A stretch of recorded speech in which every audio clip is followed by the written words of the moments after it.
ஜாபிர் ரலியல்லாஹு அவர்களுடைய அறிவிப்பில் ரசூல் ஸல்லல்லாஹு அலைஹி வஸல்லம் அவர்கள் கூறுகின்றார்கள், யுபஅஸுல் அப்து அலா மா மாத அலைஹி, ரவாஹு முஸ்லிம்.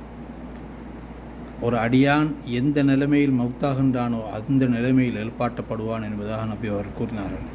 எனவே ஒவ்வொருவருடைய நிலைமை, உலகத்தில் அவர் எதை நாளும் மறுமைக்காக வேண்டி முற்படுத்தியிருக்கின்றாரோ, நன்மையான விடயங்கள், அல்லாஹ்வுக்கு பொருத்தமான விடயங்கள், அல்லாஹ் விரும்பக்கூடிய விடயங்கள், இஸ்லாமிய விடயங்கள், சுவர்க்கத்துக்குரிய விடயங்களாக இருந்தால் அதுக்கேற்றபடியாக அவர் நாளும் மறுமையில் எழுப்பாட்டப்படுவார்.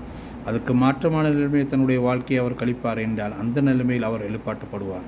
ஏனென்றால் இன்னொரு ஹதீஸில் தெளிவாக நபி அவர்கள் கூறினார்கள், இன்னவல்ல அமாலு பில் ஹவாத்தீம், அவர் அமல்கள் எல்லாம் தன்னுடைய முடிவை வைத்துத்தான் அமைகின்றது. எனவே கடைசி முடிவில் தான் அவருடைய நிலைமை சீரானதாக முடிவானதாக அமையக்கூடியதாக இருக்கின்றது. எனவே உலகத்தில் அவர் வாழக்கூடிய நேரத்தில் நல்ல விடயங்களை அதிகமாக செய்வார் என்று சொன்னால் அவருடைய கடைசி நிலைமை சீரானதாக இருக்கும்.